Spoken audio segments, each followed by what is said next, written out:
Hello, listeners around the world, and welcome to season 2 of Quote Unquote with KK. Before we start, I would love to make a few formal announcements. As I had mentioned during the close of our season 1 grand finale, season 2 will focus on two tracks, healthy and wealthy, and this would be a fortnightly feature. The reason we discussed this in our season finale was the way the world has transformed in 2020 and looking forward to 2021. If we are not healthy, we cannot be wealthy, and hence we are going to talk about these two key themes in this year in our season 2. I also want to welcome our listeners from Pandora across the world and Daily Hunt in India and across the continent in this part of the world. I am also glad to inform you that our podcast, with the addition of Pandora and Daily Hunt, is now reaching to over 200 million listeners globally. So these were a few announcements I wanted to make before we start our season 2. Now, on this quote unquote on the health track, I would love to talk about the whole issues around the COVID vaccine development and what COVID has done in 2020. As you know, over 100 million people were affected with COVID, with 2 million deaths. And just to give the context on our talk today, which is COVID vaccine development, pain of 2020 and hope in 2021. As we had talked in one of our earlier podcasts in our season 1, where we had the vice chair at Mayo Clinic talking about the whole endemic and pandemic phase and what's the promise of vaccines under development. We now see that there are about 8 candidates in the lead. Some of them have got emergency approvals to start vaccination. From India, we have 2 vaccine candidates, AstraZeneca and Pfizer-BioNTech, which have also received emergency approval from the Indian regulators, DGCI. This week itself, our Prime Minister announced the rollout, and we had mock trials, and we initiated delivery of 30 million doses to frontline healthcare workers in India. On the other side of the world, we have seen Pfizer-Moderna vaccine receiving approvals and also started the program of immunization in the US with approximately 1.9 million doses being delivered. However, there were about 4,400 adverse events, which is around 0.25%.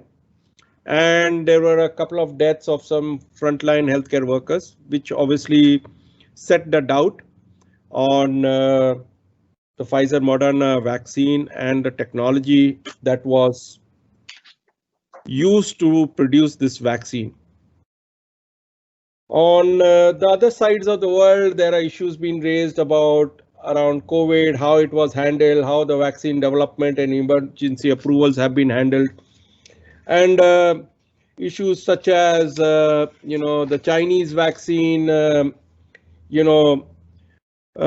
showing much lower than the initial efficacy of around 75%, and some of the countries now even declining to use these Chinese vaccines.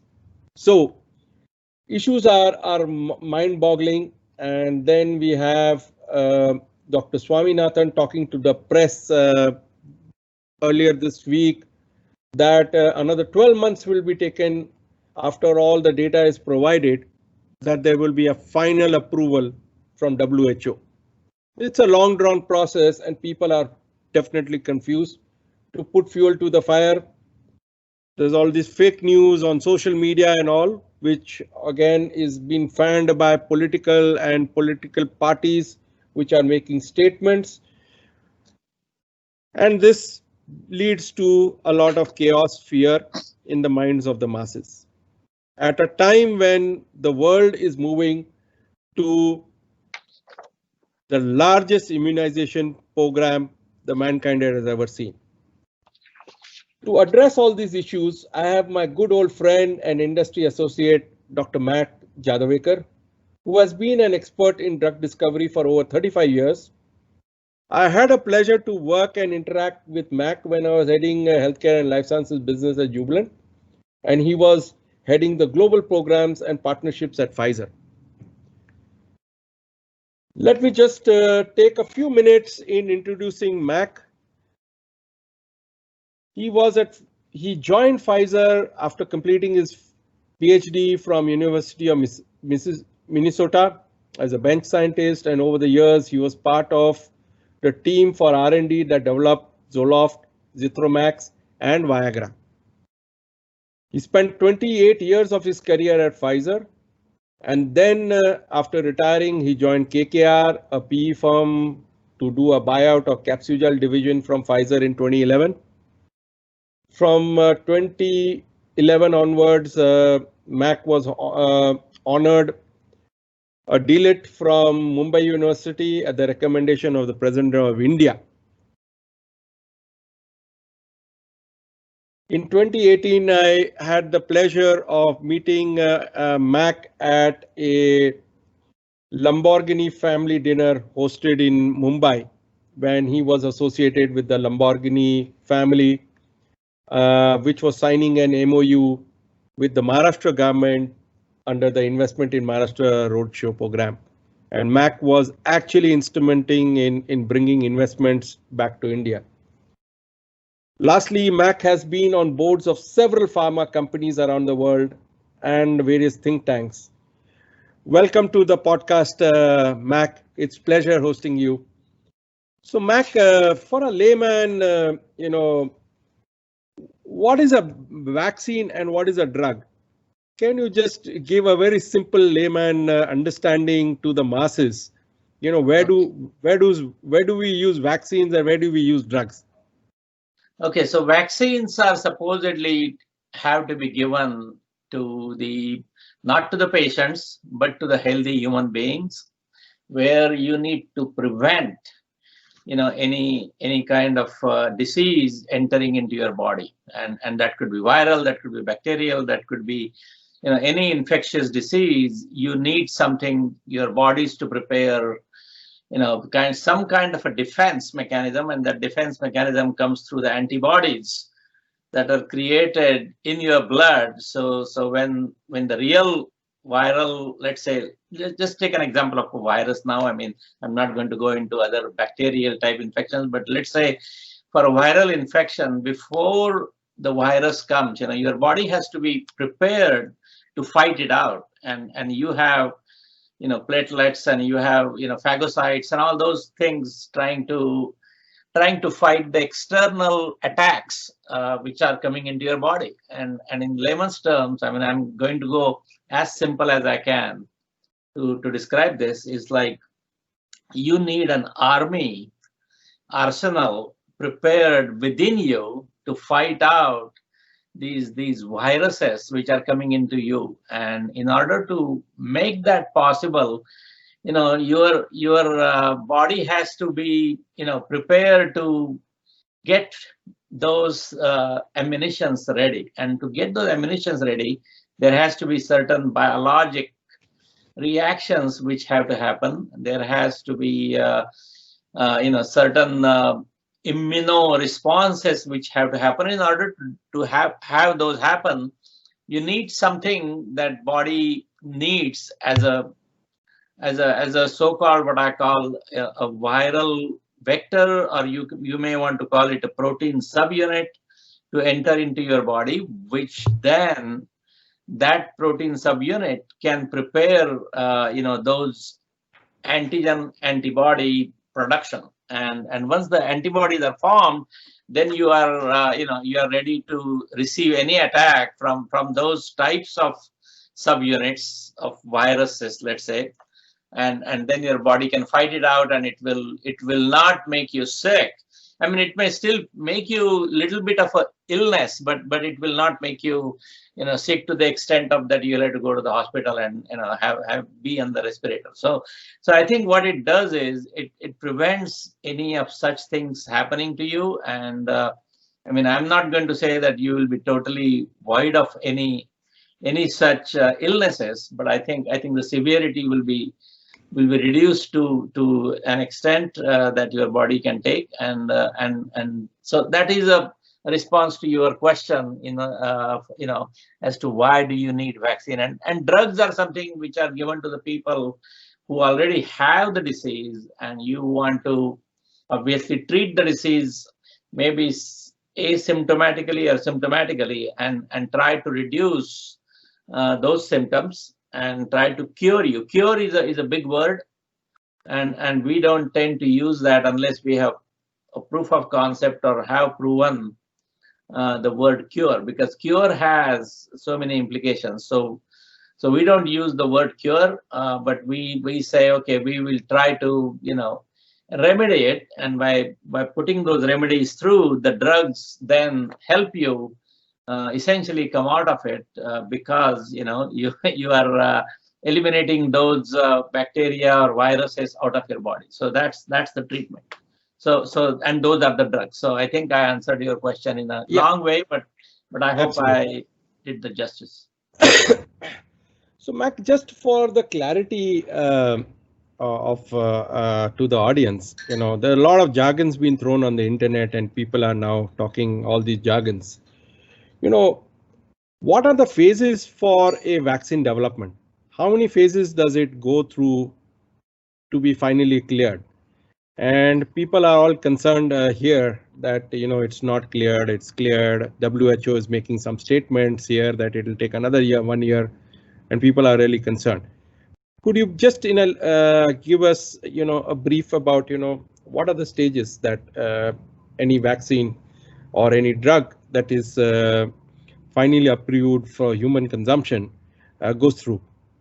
Okay, I think again, I'm going to come to the layman's terms here. I'm not going to get into scientific jargon of any kind, because this is mainly for the people who have these questions, and really they are not the pharmaceutical or they are not virologists to get this answer. So what I'm going to say is, there are three main phases of clinical studies. Clinical studies are something that one does after the drug has at least shown preclinical safety. I mean, unless the drug is safe, you do not give it to any human being. You do some animal studies, you do some in vitro studies followed by some in vivo studies, which means you work through the system. So for the preclinical, you do those, and then once it shows that now at least you have a feel, and I'm talking now in the drug sense.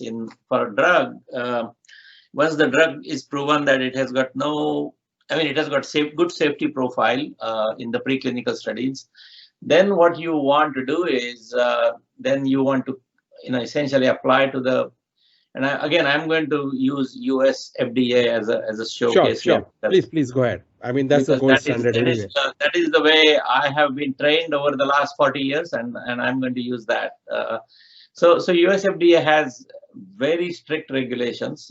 It's a highly regulated industry, pharma industry, and nobody can dictate or control how the FDA should act, because it is not only a body which goes through, for the right reasons, big safety as well as efficacy profiles, and looks at drug in different ways. And I think, there are IND, which is the investigational new drug application, which gets filed once they review your all preclinical data in animals and whatnot, and then they give you permission to go with the phase 1 IND.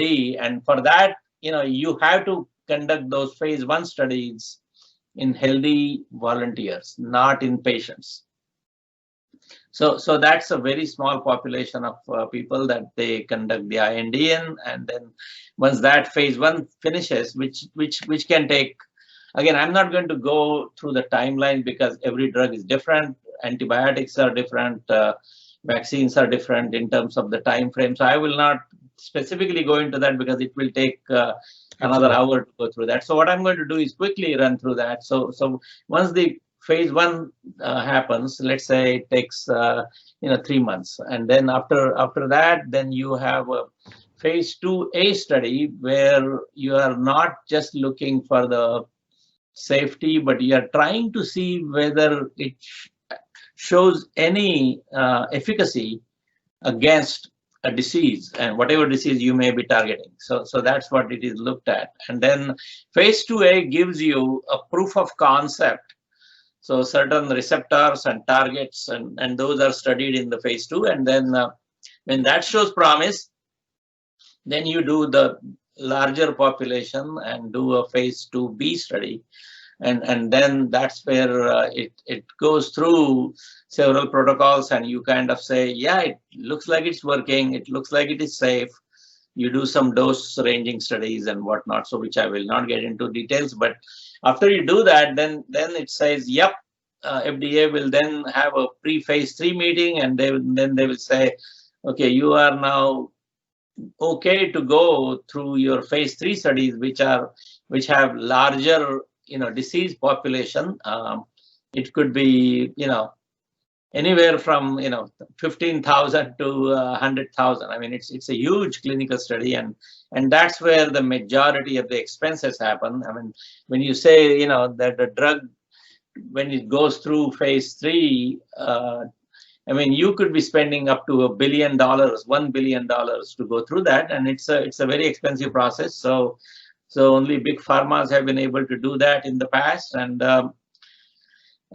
that's what happens to a drug. So I remember Zoloft and Zithromax and Viagra. I mean, we went through all that, and finally the drug comes through and it works. So that's phase 3. So this is for the drug. And vaccine, it's a similar thing. It can take anywhere from 3 to 5 years for a vaccine, or even for a drug, it can take up to 10 to 15 years. I mean, so it all, it varies. So I'm not going to generalize it in any way, but it takes long time because you need long-term effects. You need many ethnic populations. You need so many variants that you want to study. So you don't want to be, finding out something when really the drug is introduced to the market, and then you find that there are lots of adverse events happening. So I think with that, I think there is a major FDA's responsibility to make sure the general population, when the drug comes out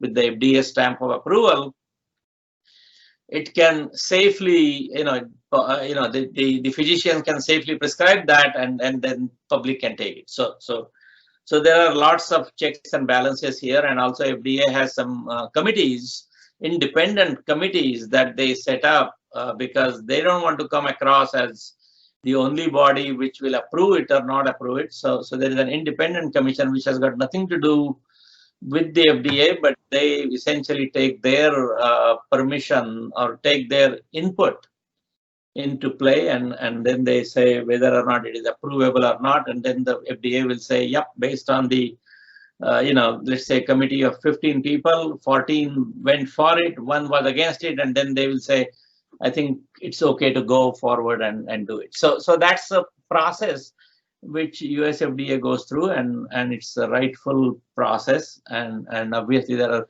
other things that the US FDA gets involved in terms of your facilities, GMPs and whatnot. So I will not get into that part, but Absolutely. I think for today's discussion, I will just stay focused. Yeah. Yep. Thank you so much, Mac, for describing this in a layman's, and which means billions of dollars go after creating one successful drug, and I'm glad you have been party to 3 of them in your career, which very few scientists have had that sort of an experience.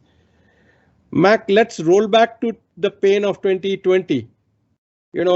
You've been friends with a couple of senators and also the folks who are heading the Trump COVID committee as well.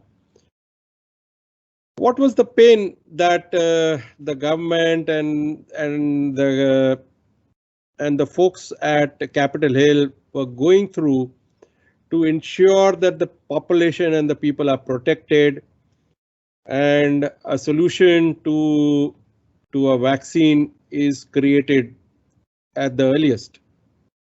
Yeah, so I'm not going to get into the political. No, I don't want to talk the politics. I want to talk the science and, you know.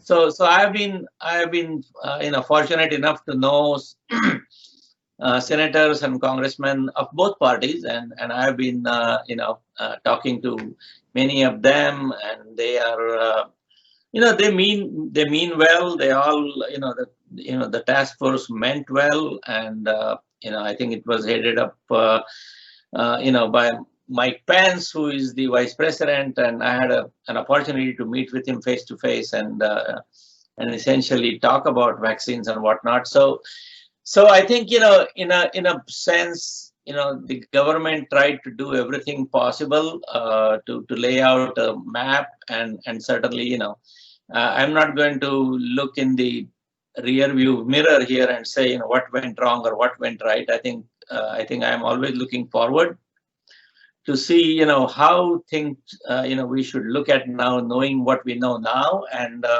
do it right. So I think with that, I had a wonderful opportunity to bring certain senators and congressmen to India and introduce them to the right people and take them to the right things, and I remain friends with them, and so it has been a wonderful ride, and I've been trying to help in my way to make things happen, and again, as I said, I'm now helping these things from outside. Now I'm not at Pfizer, but I'm helping companies like Pfizer from outside, and I'm also helping globally. One of the contract manufacturing firm from Korea has contacted me, and they are looking for my help, so I'm helping them as well. So again, there are different things I'm working on, and but I think time is now to kind of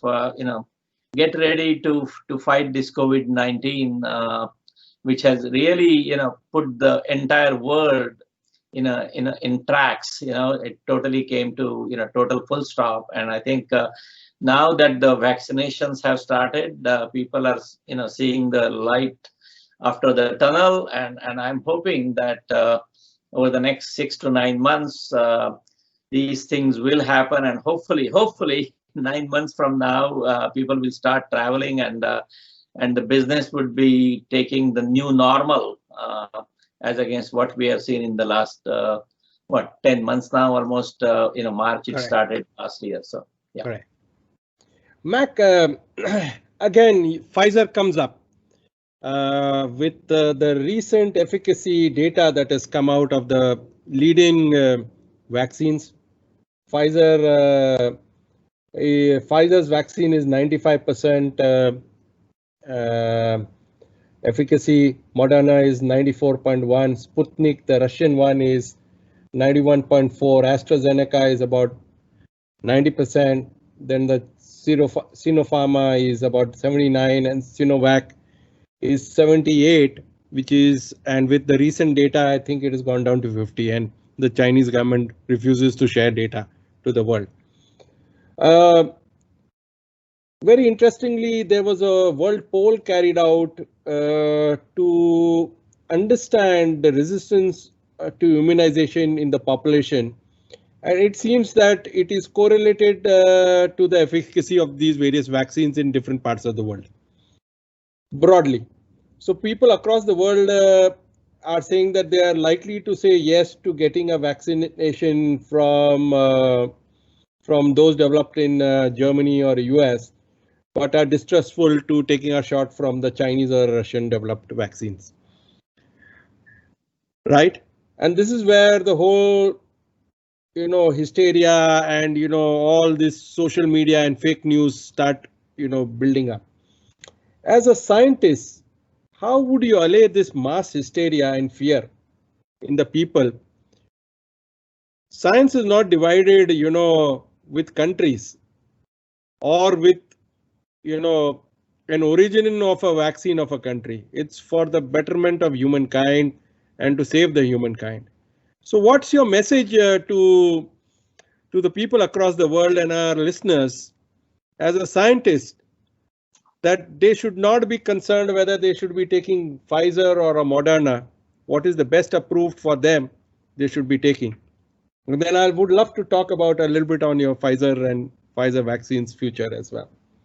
Yeah. No, I think, the efficacy that you talked about in terms of Pfizer being 95%, Moderna being 94.1%. I mean, see, these are, statistically almost the same efficacy. I mean, you talk 94 or 90 or 94 point, it doesn't mean much, because I think the key point here is it is efficacious. Okay, I mean, that's the message. And if it says, it's 50%, then I would worry about that. But I think if you say, it's over 70% efficacious, so most of the general public, who are healthy, would be protected. And if they do get, the viral attack, they may fall sick, but the severity of the sickness may not be as severe as you have seen in people who never had an opportunity to have a vaccine. So I think everybody should talk like, they are fortunate enough now that there is a vaccine in place. So that's number one. I wouldn't worry about these minute details and all the talk which is going on. And I will tell you, even in the flu vaccine, some people get anaphylactic reactions and shocks and all Correct. those things, very normal to have. It may happen in 0.1% of the population, but here, this may happen in 0.3% population. So those things are bound to happen. That's why I think what is happening is, when, at least I know from the experience in the US recently, I mean, I just talked to somebody who got Pfizer vaccine yesterday, and he said, they gave him a vaccine and they had to, wait for 15 more minutes in case, if he had any anaphylactic reaction to the vaccine. So they were ready with the EpiPen to give the epinephrine shot to counteract that reaction, and Correct. that's very normal. So I wouldn't, take it as a bad thing. I mean, this is like, everybody reacts differently. I mean, people have interactions with even drugs. Some people are allergic to even milk. I mean, so these allergenic reactions is a normal thing in people. So one shouldn't, point it to because of this vaccine that happened and that is bad. No, you cannot generalize these things. You have to have enough things in play before you take a vaccine. You need to make sure, number one, that you are not allergic to things like polyethylene glycol, for example. I mean, I'm just giving you examples. So Right. So don't blame the vaccine because you get a reaction. Okay, I mean, it's bound to happen in some patients and some people. I shouldn't say patients because this is given to the normal human being. Population. Yeah. So I think, I wouldn't worry about that part, but I think you will, I mean, since millions are being given this Pfizer dosage now, I mean, there are going to be 6 or 7, adverse reactions you are going to see in the press. And then the press essentially, zooms in on those people who got that reaction. And so people generally, by doing so, it creates anxiety in people. And those people who really want to take it, they say, I don't want to take it because, this happened in this person. So again, not getting into too many details here, I think it's not because the Pfizer, because of any vaccine is bad. It's because your body reacts differently to that particular strain, and that's why you're getting the reaction. So I would put that at ease, saying, everybody, should have a vaccine, and there are people, I mean, Michael Pence got a Pfizer vaccine, what, 3 or 4 weeks ago. Kamala And Harris also took it, and Joe Biden also had a shot. yeah. So they took it. I mean, it's like, they are showing people, look, we are taking it, so you better, also be prepared to take it. So I'm hoping, this will go away after a while. But I think, what I'm saying is, even if 70 or 80% population is vaccinated, I think there is a chance that you could have the herd immunity, which will happen, and then, we'll be back to the new normal. So that's my hope. Excellent. Well put, Mac.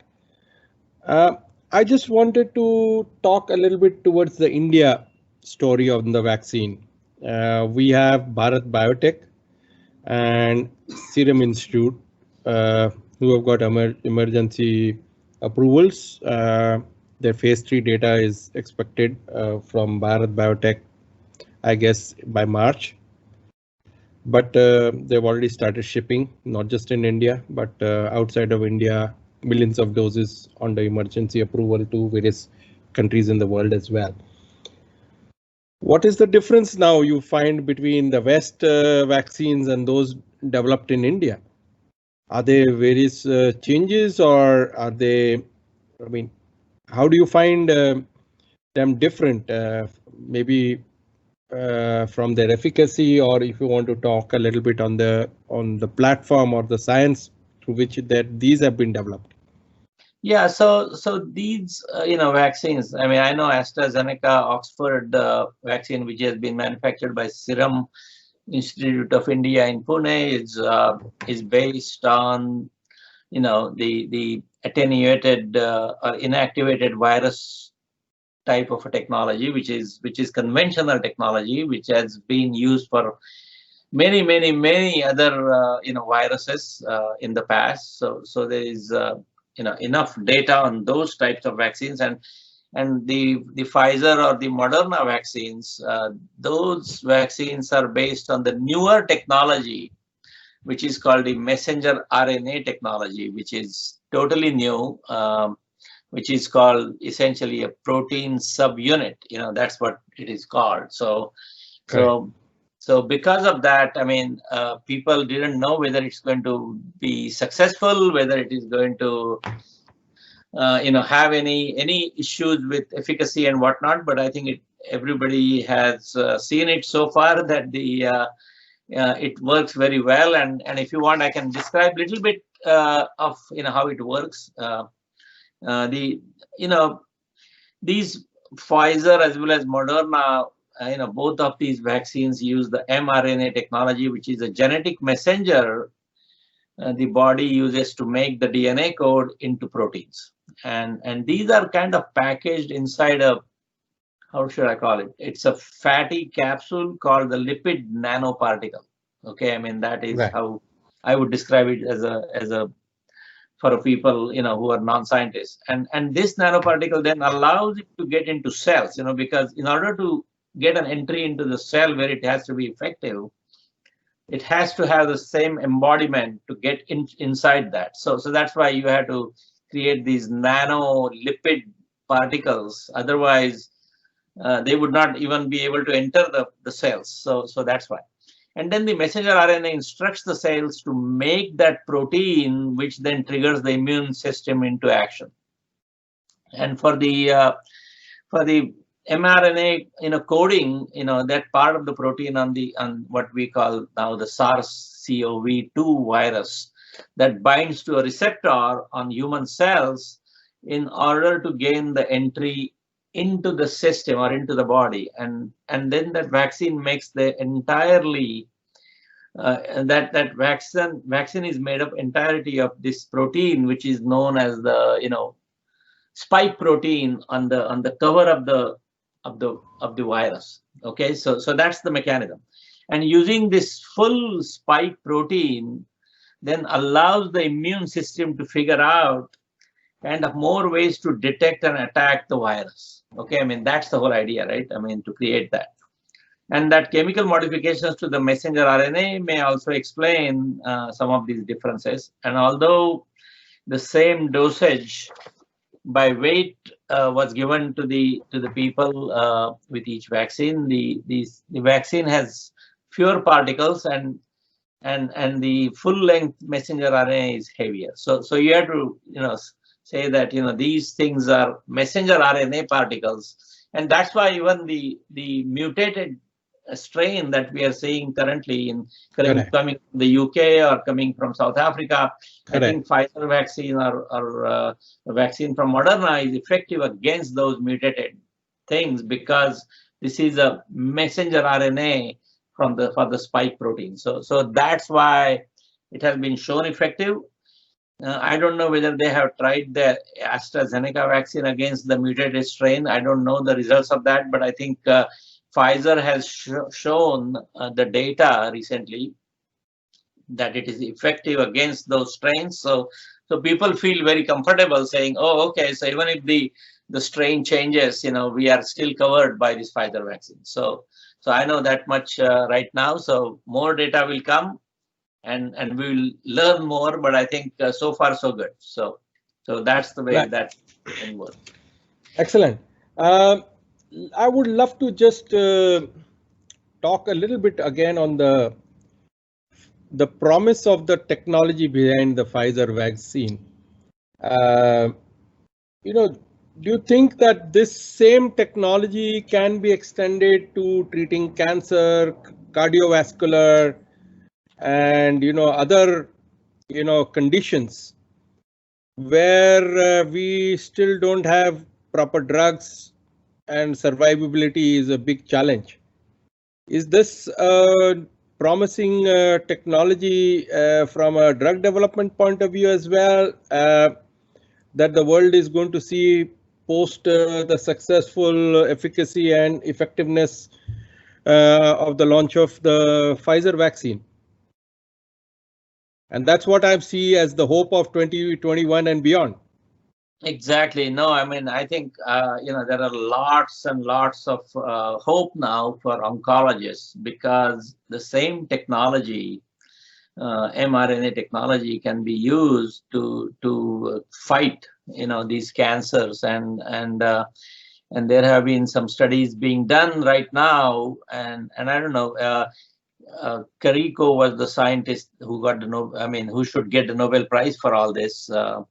Who actually, invented that, and then went to BioNTech, and she worked with BioNTech and got all these things going. So there is lots of potential for curing cancer through these technologies, and I think there is lots of work which is being done as we speak. Obviously, it has taken a backseat right now because of the COVID, but I think it's a perfect storm, I would say, for getting the key to treating certain cancers. I wouldn't say every cancer or every tumor, but I think it actually becomes a phase one, where the healthy population is getting a vaccination, and we are actually being able to test the waters of mRNA technology to further develop it to the sicker people in cancer, cardiovascular, and other conditions. I mean, I see it. That is the bigger opportunity and the rise of 2021. Exactly, and I think that's what I want to say, that COVID-19, fingers crossed, may turbocharge all these processes, and the pandemic, which has led to this grand debut of messenger RNA vaccines, and their definitive proof of concept for sure. Already there are murmurs around getting these things into mRNA technologies, for enthusiasm of from regulators, policymakers, that we could use this for cancer. So I think time will only tell, but I think this is a beginning of a good beginning to test out the different types of cancers. And they're talking about breast cancer, prostate cancer, skin cancer, pancreatic cancer, lung cancers, and whatnot. And so there will be something that we can remain hopeful for, and again, we'll see what time brings us, but I think that is a huge hope, and you are absolutely right. I think people are saying, hey, why not use this for something else? So I think we'll see more of that. So that's the rise of 2021, I would say. Yeah, exactly. Now let me just change track and talk about Mak, his life learnings and his inspiration. There are a lot of scientists both in India and abroad who are looking forward to building a career in drug discovery and vaccine development, given what we have gone through in 2020. What's your advice to those followers of science and practitioners of science and who want to take up a career like you in drug discovery and create something fairly novel like a Viagra, which was, I'm sure, that's a human need. It provided from a recreational point of view. So what's your advice to all the budding scientists and people who want to take up a career? And by the way, my daughter is in class 12 and she's also coming to Minnesota. Wonderful, wonderful. No, I think, not everybody should turn into a molecular biologist or anything like that, but I think I see lots of good options for people to get into. Including, what we call, the real basic sciences, and not get into something which is not of great value. So again, everybody has a different outlook, and obviously science is my core interest, and that's where I got interested, and that's where I entered into University of Minnesota. I got my doctorate in pharmaceutics, and then Pfizer essentially recruited me right there, and I stuck with Pfizer all lifelong because I knew that this company was innovation based, because that is the key. What is the company focus? Is it generic, copycat, or is this innovation? So no matter what you do, whether you are a scientist in a true sense, where you want to go for innovation, I think there are lots of areas that one can get into: pharmacology, pharmacokinetics, pharmacodynamics. There are lots of areas. So I'm not going to be very tilted towards one way or the other, or biased against another one. No, I think depending on your interest, I think one should proceed, and I'm hoping that the people who are listening, they are looking at this as a way to succeed. And if you want to succeed, you have to look for what is going to be recession proof. And one of the areas of being recession proof is health sciences, and health sciences are huge. There are so many verticals in there, so you don't want to even count the number of verticals in there, but any vertical that you pick where your passion lies is the way you want to proceed. So even if it is epidemiology these days, being in the public health area, that's another huge area where things are happening. My son is at Columbia University. He's an epidemiologist, doing his doctorate. So again, it's a matter of people understanding what their passion lies, and once they understand where the passion is, go for it and go all the way. Don't stop in between and change your focus from, let's say, science to finance.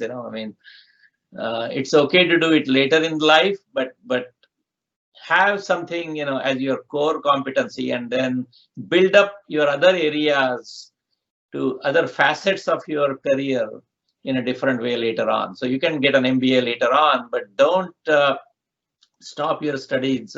Don't get into other things while you haven't mastered one. So that's my message. Interestingly, Mac, I had the pleasure to be on the board of Pfizer India for 3 years. It was an interesting journey, and what you talked about your journey at Pfizer, I can completely empathize. Your 35 years at Pfizer were like my 3 years at the board of Pfizer India. A lot of learning and a lot of growth, and working with my peer board members and the directors, full-time directors at Pfizer India, was a great journey for me as well. And I guess that's what the whole culture of growth, learning that Pfizer fostered in their DNA. I would say it's not mRNA, but their own DNA, company DNA, which is why it has been so successful in bringing out certain blockbuster drugs, even putting $1 billion to develop, say, a Zoloft or a Viagra, and now betting on a very, very new technology to actually prove the science and the efficacy around it, and time will tell how effective it is. It's great talking to you, Mac. I'm looking forward to interacting with you and talking to you. As a scientist, you have allayed a lot of fears, giving in your Pfizer background and my Pfizer background as well, around this whole controversies and effectiveness and efficacy of vaccines and whether we should take it or not and what not. I at least hope that our listeners have got a few key takeaways from our session today. Before I close out, I would love to thank Mac for giving his time and talking to us. Mac, I do hope you'll be taking your Pfizer vaccine soon as your time turns up in US. And I wish you stay safe and you are able to travel to this part of the world and also to South Korea. And I'm sure we will be meeting up soon, face to face back in India when the new normal happens, courtesy the whole global immunization program. Before I close, I like to make a special mention to our team, which has made this event possible, our sponsors, and our team behind the content. And I welcome back all our listeners to the next podcast, where we will talk about wealthy. Thanks and have a nice day. Thank you.